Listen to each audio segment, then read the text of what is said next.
오늘 첫눈이 왔습니다. 첫눈이 와서 갑작스러운 첫눈으로 인해서 우리의 예배가 좀 많이 늦어졌지만 그래도 하나님께 감사한 것은 그래도 참 예배 드릴 수 있구나. 그리고 또 감사한 것은 지난 여름에는 1시에 예배 드렸는데 길이 막혀갖고 올 수 없어서 1시에 예배 드렸는데 그래도 오늘은 얼마 늦지 않았다라는 것이 너무나 감사합니다. 그렇죠. 눈이 왔다라는 게 아마 제가 군대에 있을 때 이 눈이 왔다면 참 이 눈은 고된 노동의 증거가 되기 때문에 여유가 없을 것이고 또 어떻게 보면 지금도 이 눈이 왔다라는 것 때문에 우리의 삶에 여러 가지로 문제들이 생길 수도 있을 겁니다. 근데 또 다른 눈으로 본다면 이 눈이 내린다는 것 때문에 우리의 마음이 또 추운 겨울에 때로는 따뜻함을 느끼게 하는 포근함이 그 안에 담겨져 있는 것들을 봅니다. 그러니까 어떤 관점과 어떠한 시각으로 보느냐에 따라서 다르게 되죠. 그겁니다. 우리의 삶에 우리가 신앙을 가졌다라는 것은 뭘까요?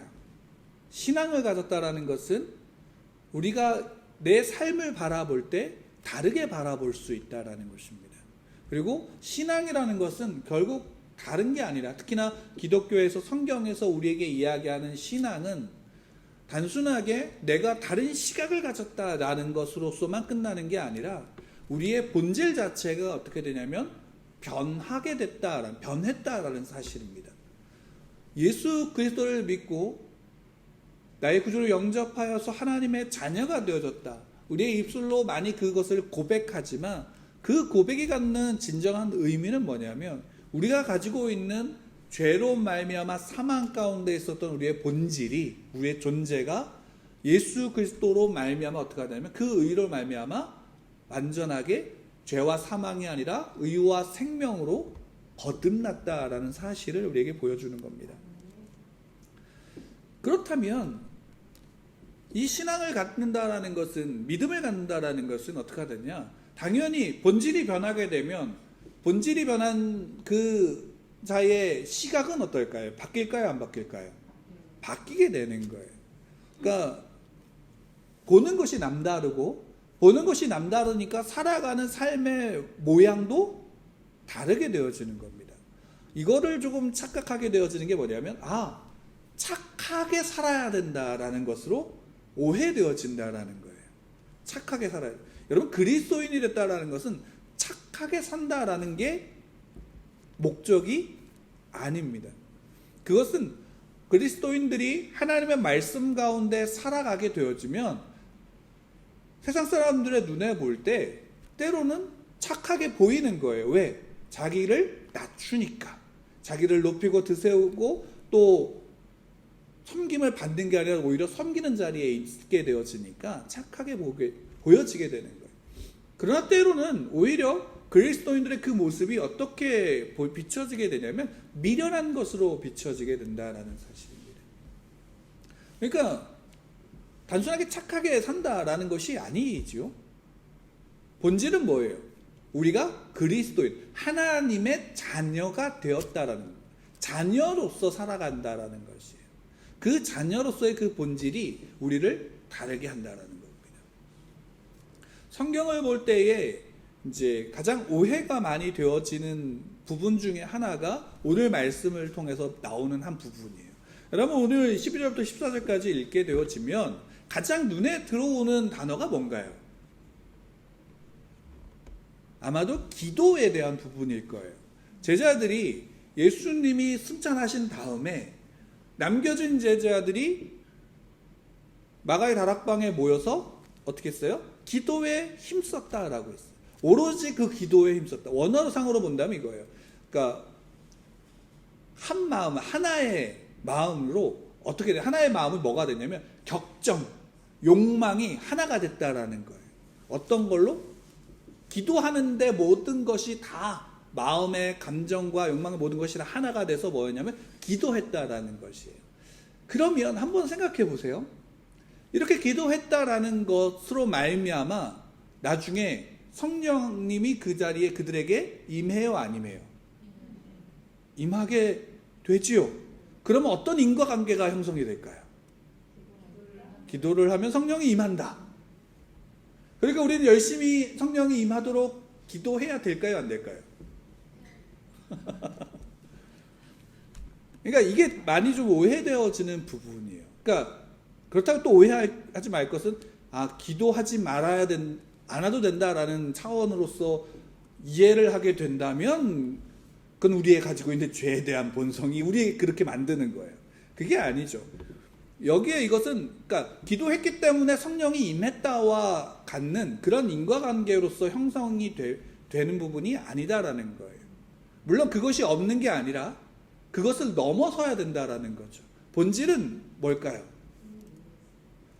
제자들이 이때 기도하게 되어진 이유가 무엇일까라는 거예요. 기도가 갖는 그 의미가 무엇이다. 구약 성경에서 보면 예수님 오심에 대해서 예언한 선지자를 대표적으로 꼽는다면 누가 있을까요? 구약의 선지자들 중에서 아마도 이사야일 겁니다. 왜냐하면 이사야서를 통해서 보게 되어지면 예수님이 어떠한 분인지, 어떻게 오시는지, 또 그분을 통해서 어떤 사역이 있게 되어지는지를 굉장히 이미지로 굉장히 잘 보여주었어요. 그래서 이사야서를 통해서 보게 되어지면 예수님이 어떤 모습이냐면 고난받는 종으로서 그려지게 되고, 예수님이 고난받는 어린 양으로서 우리에게 오셨고, 그 어린 양으로서 우리의 희생제물이 되어졌다라는 사실을 굉장히 잘 보여주고 있어요. 그러면 이사야서를 통해서 우리가 그것을 보게 되죠. 예수님이 어떤 분인가라는 것. 근데 한번 가만히 보세요. 이스라엘 백성들이, 유대인들이 예수님에 대해서, 메시아에 대해서 이사야의 예언의 그 예언서를, 이사야서를 누구보다도 잘 알고 있는 사람들은 유대인들이에요. 그러니까 구약에서 예언된 메시아의 모습을, 메시아의 그 예언에 대한 부분을 누구보다 잘 알고 있는 사람들이 유대인들이에요. 근데 예수님이 실제로 오셨을 때 예수님의 모습을 보면서 메시아다라고 믿는 유대인들이 얼마나 되었을까요? 예수님이 메시아다, 그리스도다라고 고백했던 사람들 솔직히 제자들 중에도 거의 없었죠. 왜냐하면 나중에서야 일정한 시점이 지나가서야 베드로가 고백하게 되고, 그 베드로의 고백은 모든 제자들의 고백이 돼요. 주는 그리스도시요 살아계신 하나님의 아들이십니다. 이 고백을 하게 되어지는 거예요. 근데 그 고백을 했음에도 불구하고 예수님을 어떻게 바라보냐면 자기들이 생각한 메시아로서, 구원자로서 바라보게 돼요. 어떤 거예요? 자기들의 나라를, 다시 말하면 하나님의 나라를 회복한다라는 것.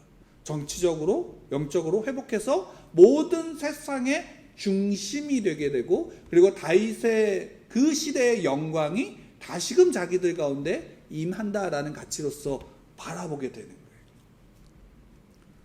그러면 그 가치로서 메시아를 기다리게 되면 유대인들이 기대했던 메시아는 왔어요, 안 왔어요? 아직 오지 않은 거예요. 그래서 아직 기다리고 있는 거예요. 그런데 한번 여러분들 생각해 보세요. 우리는 그 예수 그리스도를 믿어요. 나의 구원자로, 구세주로 믿고 영접해요. 그래서 우리는 예수님이 나의 주인이라고 고백해요. 그렇죠. 그게 우리 기독교가 가지고 있는 오늘날 이렇게 예배드리는, 교회 나와서 예배드리는 우리의 고백이에요.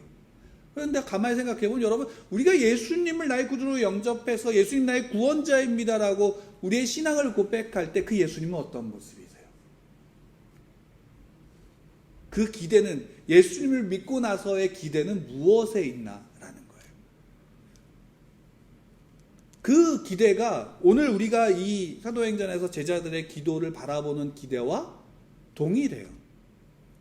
우리가 예수님을 바라볼 때 마치 유대인들이 그러했던 것처럼 예수님을 믿는 신앙으로 말미암아 우리는 어떻게 하냐면 내 삶의 본질이 바뀌었다라는 것을 어떻게 이해하냐면 내 삶의 문제가 해결되어지는 것으로 이해하는 거예요. 그래서 내 삶의 어떤 문제나 내 삶의 어떤 고통이나 이런 것들이 없어져야 된다라는 인식이 굉장히 강했고, 그로 말미암아 갖는 신앙의 모습으로 우리가 이제 소위 말한다면 복을 원하는 신앙으로 나아가게 되어지는 거예요.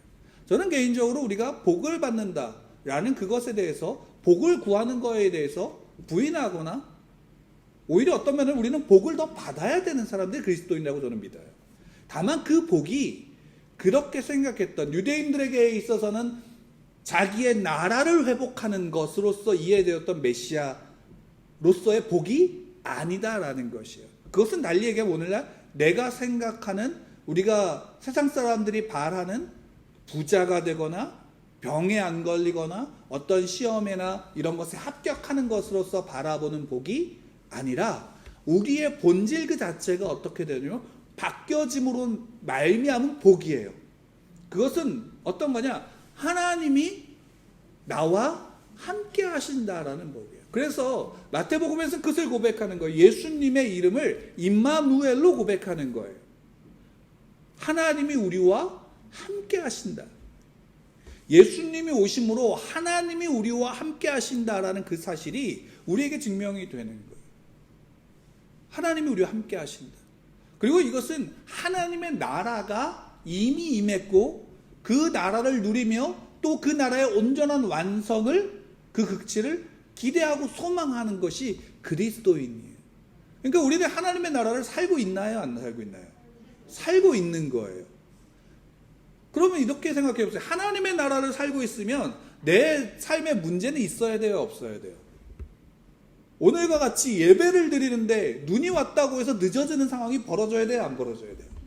그냥 간단하게 본다면 벌어지면 안 되는 거잖아요. 왜? 하나님의 나라를 살고 있는데 하나님을 예배하는 시간에 환경 때문에 늦어진다라는 상황이 있을 수가 없게 되어지는 거죠.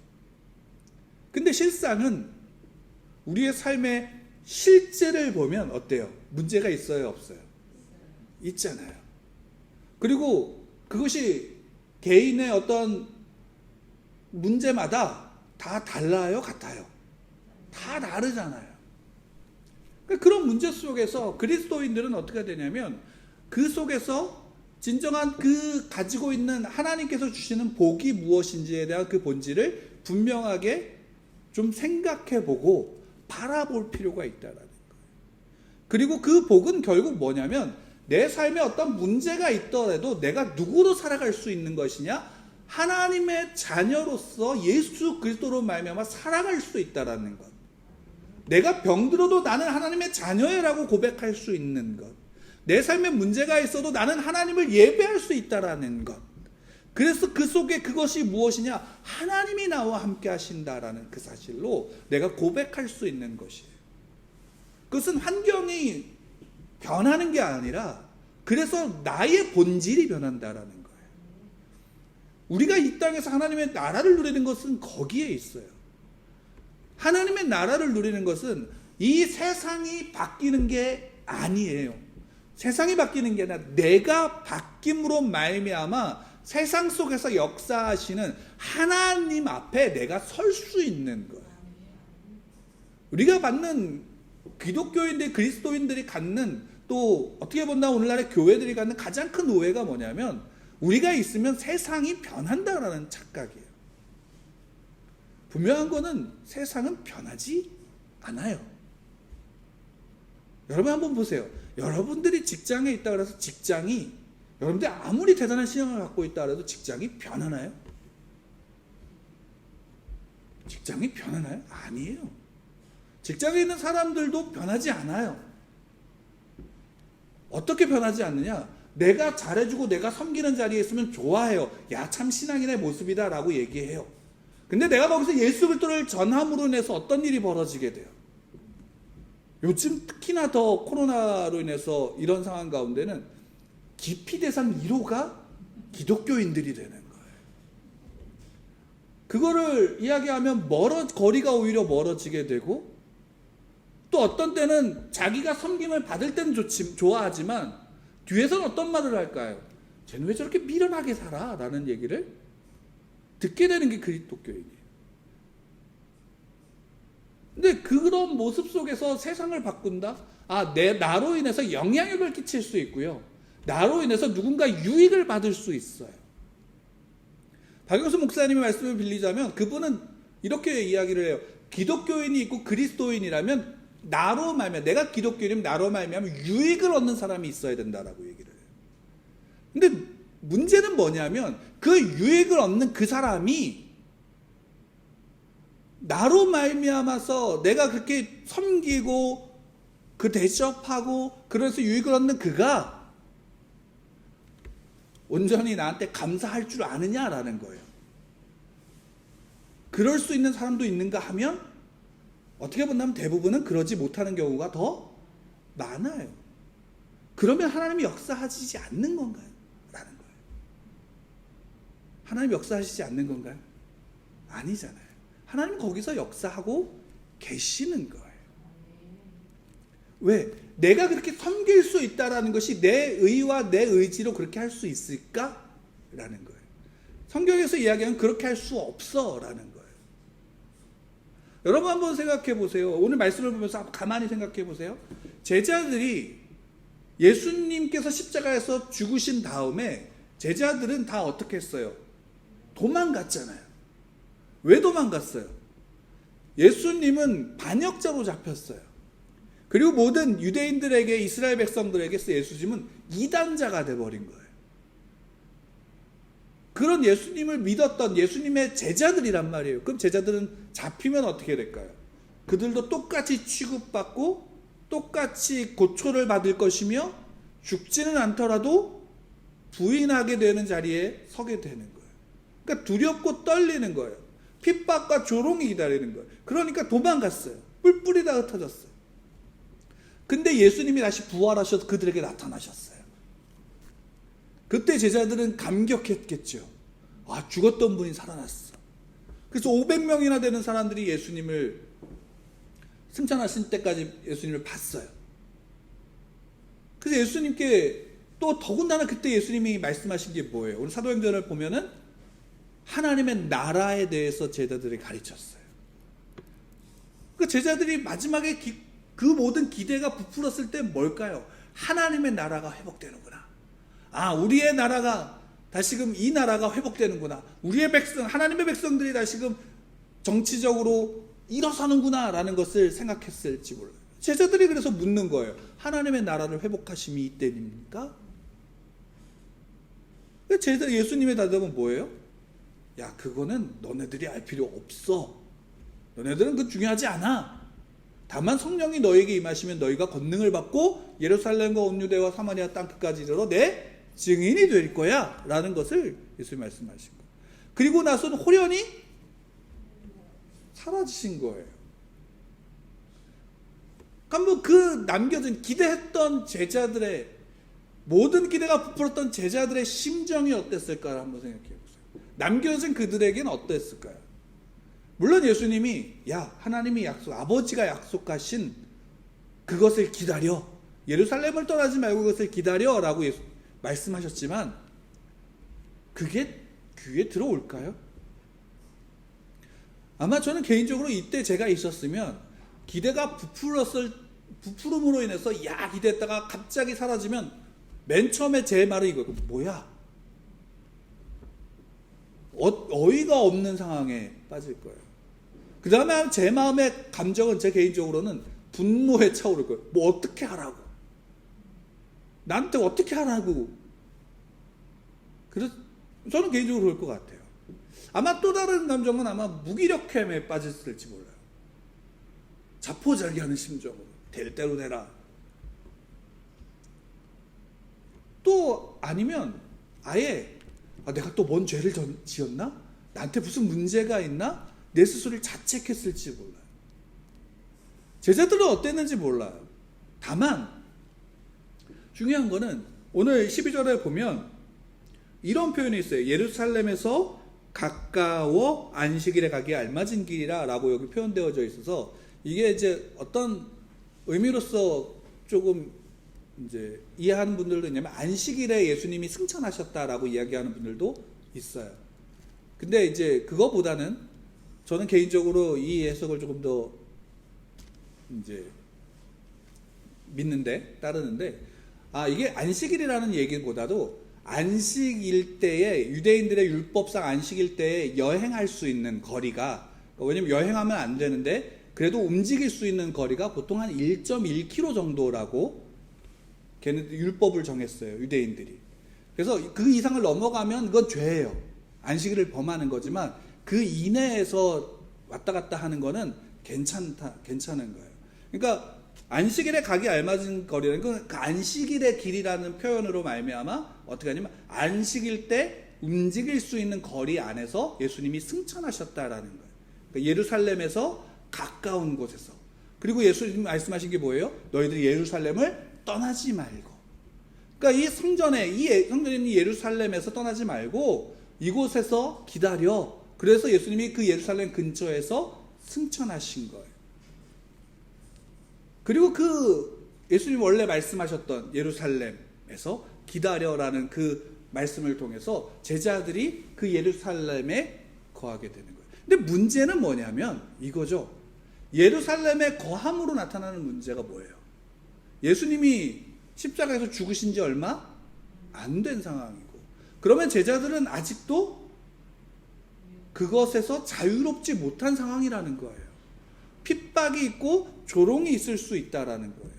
그런 상황에서 제자들이 할 수 있는 게 뭐밖에 없었을까요? 그래서 일부는 떠났을지 모르지만 일부는 그들이 빌렸던 마가의 다락방에 가서 숨어 있는 거예요. 개인적으로는 그것밖에 보이지 않아요. 그리고 숨어 있을 때 그들이 기도했던 건 뭘 기도했을까? 기도했다면 저의 기도라면 이거 뭐예요? 라고 하나님께 따지실 수도 있었을 것 같아요. 뭘까? 다만 어떤 기도를 했는지는 모르지만 이들이 힘써서 한 마음으로 기도했다라는 것은 분명해요. 그리고 그 기도를 통해서 이야기하는 건 이들이 어떤 기도를 했냐의 문제가 아니라 이 누가복음에서 누가가 이곳에서 이야기하고 싶은 건 뭐냐면 이들의 기도가 무엇을 의미하는지라는 거예요. 여러분, 그들의 기도는 성령을 받고자 성령에 임한다라는 것을 구하는 기도에 있는 것이 아니라 이 기도를 통해서 무엇을 이야기하냐면 그들이 가지고 있는 그 본질, 우리 신앙이 가지고 있는 참된 본질이 무엇인지를 이야기하는 거예요. 우리는 하나님께 기도할 수 있지요. 우리가 가진 문제로 인해서 기도할 수 있어요. 제가 오늘 제천으로 차량을 운행했던 저희 그 사모님을 보내고 나서 했던 게 뭘까요? 눈이 갑자기 많이 와. 보냈는데 간다고 해서 연락받았는데 갑자기 눈이 한방눈이 되고 있어요. 그 다음에는 기도하는 거예요. 잘 갔다 오고 무사히 갔다 올 수 있도록 기도하는 거예요. 근데 그 기도 왜 할까요? 무사히 도착하기를 바라는 마음에서 기도하지만 왜 기도하는 거예요? 거기에 내가 할 수 있는 게 있어요, 없어요? 내가 할 수 있는 게 없단 말이에요. 이해가 되시나요? 내가 할 수 있는 게 없다고요. 제자들이 성령이 임하실 때까지 기다린다라고 했을 때 그 기다림 속에서 제자들이 할 수 있는 게 뭐가 있어요? 아무것도 없어요. 기도해서 임한 게 아니라 제자들이 그때 할 수 있었던 게 기도밖에 없었던 거예요. 물론 기도를 해야 하기 때문에 한 것이지만 기도밖에 할 수 없는 거라고요. 여러분, 기도가 뭘까요? 기도는 내가 기다릴 수 있는 도움을 구하는 게 기도예요. 우리의 삶 속에서 하나님이 일하시고 하나님이 뜻하시며 하나님이 그 하나님의 뜻을 세우신 그때까지 우리는 뭐 해야 돼요? 기다리는 거예요. 견디는 거라고요. 그 속에서 우리가 솔직히 그 신앙과 믿음이 있다고 한들 우리는 견딜 수 있어요, 없어요? 우리 안에 있는 죄된 본성과 죄된 모습은 기다릴 수 없어요. 그렇기 때문에 우리가 어떻게 하냐면 기도하는 거예요. 나에게 기다릴 수 있도록, 그 믿음을 지키며 기다릴 수 있도록 주 앞에 구하는 거예요. 그게 우리의 기도가 되는 거예요. 물론 기도가 간구가 없다라는 게 아니에요. 우리의 도우심을 기도한다라는 게 없다라는 게 아니에요. 그 도우심을 구하면서 기도하되 예수님께서 하셨던 것처럼 그 결과와 그 뜻은 누구에게 있는 거예요? 하나님께 있다라는 고백이 함께 이루어지는 거예요. 오늘 이제 큐티를 하다 보면 역대하 32장에 보면 히스기야 왕이 유월절을 회복해요. 유월절을 회복한 다음에 그 회복하고 나서 이스라엘 땅에, 유다 땅에, 남유다 땅에 있었던 모든 우상들을 다 제거해버려요. 근데 재밌는 사건이 있어요. 오늘 본문을 보면 그 큰 일을 행한 다음에 사네립이 유다를 쳐들어와요. 우리가 가지고 있는 믿음의 상식으로는 그게 이해가 돼요, 안 돼요?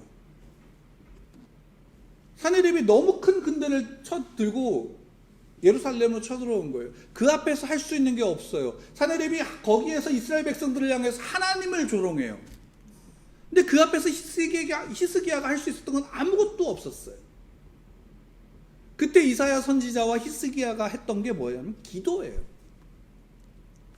아무것도 할 수 없을 때 그리스도인들이 할 수 있는 게 뭐예요? 기도라는 거예요. 이 기도는 우리에게 한 가지를 가르쳐줘요. 우리가 이 땅에 육에 속한 사람이 아니라 영에 속한 자라는 사실을 우리가 기도하는 것을 통해서 우리에게 증명하는 거예요. 제자들이 그때의 기도함으로 자신들의 모든 삶의 모든 것의 뜻을 누구에게 맡기냐면 하나님께 맡기는 거예요. 그러므로 해서 우리의 기도는 그 안에서 동일하게 이루어질 필요가 있는 거예요. 우리가 기도를 그렇게 이해할 필요가 있어요. 기도가 가지는 본질은 거기에 있어요. 내가 원하는 것을, 내가 바라는 것을 내가 원하는 때에 내 뜻에 맞게 이루어지게 만드는 게 기도가 아니라는 거예요. 우리의 신앙도 거기에 있지 않아요. 우리가 예수 그리스도로 말미암아 하나님의 자녀가 되었다는 건 이 땅에 우리가 하나님의 자녀로 살아갈 수 있고, 그 자녀로 살아간다라는 것이 무엇에 있냐면 성도로서 우리가 다른 사람들에게 불릴 수 있다라는 거예요. 성도라는 건 하나님의 자녀라는 것이고 하나님의 백성이라는 것이며 그리스도인이라는 거예요. 그리고 그리스도인들은 결국 예수 그리스도가 주인 되셔서 그분 앞에 서는 거예요. 그러면 그들이 이 땅에서 예수님이 사셨던 그 모습대로 살아가고자 한 걸음 한 걸음 나아가는 거예요. 성령이 임하시는 게 왜 중요하냐면 여기에 있어요. 우리가 성령이 우리에게 임하심으로 말미암아 우리는 하나님의 자녀고 하나님의 구원받은 백성이라는 증거가 성령의 임하심에 있어요. 성령은 그 성도들에게 하나님의 자녀에게 임함으로 어떻게 돼요? 하나님의 백성으로서 영의 사람으로 살아갈 수 있도록 인도하는 것이고, 성령이 우리 안에 거하심으로 우리는 무엇을 하면 임마누엘의 하나님을 경험할 수 있는 거예요. 임마누엘의 하나님. 왜? 성령 하나님의 영이 삼위의 그 하나님이 나와 함께 하신다라는 거예요. 내 안에 나와. 그리고 그것은 내가 가지고 있는 지금의 연약함 속에 있지 않다라는 거예요. 내가 가지고 있는 연약함이 어떠하든 이미 하나님이 그 영이 그 안에 있으면 그는 그 삶을 어떻게 하냐면 하나님이 이끌어가는 삶이 된다라는 거예요. 왜? 하나님이 아브라함을 이끌으셨던 것처럼. 창세기에 보면 그 아브라함이 그 믿음이 대단했던 사람이 아니에요. 하나님이 그에게 명하셔서 그가 갈대아 우르를 떠나서 가나안 땅에 들어왔지만, 들어와서 그의 모습은 하나님이 정말로 함께하는 사람의 모습의 믿음의 모습이 아니라 자기의 욕정과 자기의 마음과 자기의 생명의 모든 것, 자기에게 모든 것을 걸고 살았던 사람이에요. 근데 그 속에서 하나님이 어떻게 하냐면 순간순간 오히려 아브라함이 인식하지 못하는 곳에서 하나님이 그를 이끌어감으로 인해서 나중에 아브라함은 어떤 자리에 있냐면 모든 것에 하나님이 나와 함께 하신다는 사실을 믿는 믿음의 고백의 자리에 설 수 있게 되어지는 거예요. 우리가 단번에 아브라함이 이삭을 바치는 그 자리로 우리가 나가지 않았다라는 거예요. 내가 알지 못하는 곳에서 하나님이 나를 이끌어 가시는 자리 속에서 우리는 어느 순간 하나님 앞에 우리는 그 고백을, 아브라함이 섰던 그 자리에서 우리도 동일하게 그 고백을 할 수 있게 되어지는 자리로 하나님 나를 이끌어 가신다라는 거예요. 그게 하나님의 뜻이에요. 지금 내가 무엇에 갖느냐가 하나님의 뜻이 아니라 내가 하나님의 백성, 하나님의 자녀다운 자리로 나아갈 수 있도록 그 영광된 자리로 나아갈 수 있도록 하나님이 나를 이끌어 가시는 거예요. 어찌 본다면 제자들이 여기서 기도할 때 제자들은 성령의 임하심이 무엇인지 몰랐어요. 성령이 어떻게 임하시는지도 몰랐어요. 언제 임하실지도 몰랐어요. 그들이 했던 것은 다만 기다리는 거예요. 그러니까 그들의 기도는 그 기다리는 자리에서 기다릴 수 있도록 도움을 구하는 기도가 됐을 거예요. 아마도. 저는 개인적으로 그렇게 봐요. 그것이 때로는 원망일 수 있고 그 원망 속에서 모든 것 속에 하나님이 나를 지켜주십시오라는 간구가 될 수도 있어요. 중요한 건 뭘까요?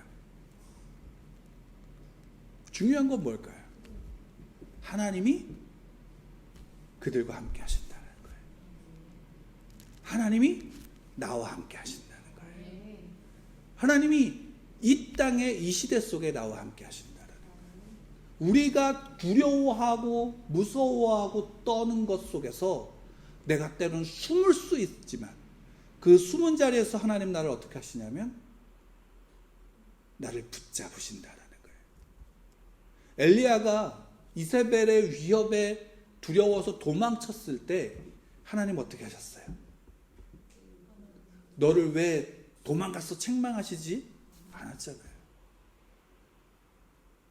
그를 시냇가로 인도하시고 그에게 까마귀를 통해서 먹을 것을 주시고 물을 주시고 세상을 보게 하시고 그 속에서 어떻게 해서 하나님의 엘리야를 회복시키신 거잖아요. 아무리 큰 일을 행했다 하더라도 그 신앙이 한순간에 무너질 수 있어요. 근데 중요한 게 뭘까요?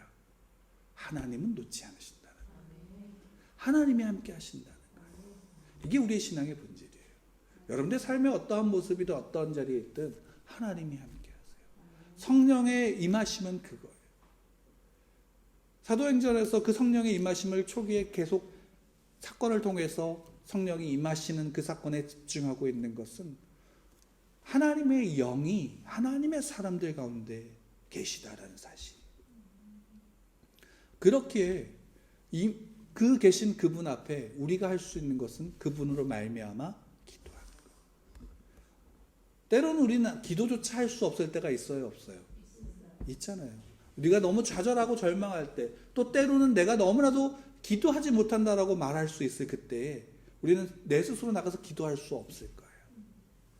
근데 그때에 나를 위해서 중보하시는 이가 하나님의 보좌의 옆에서 중보하시는 이 예수 그리스도고, 우리 안에서 나를 위해서 나를 보증하시며 나를 위해 기도하시는 이가 성령님이신 거예요.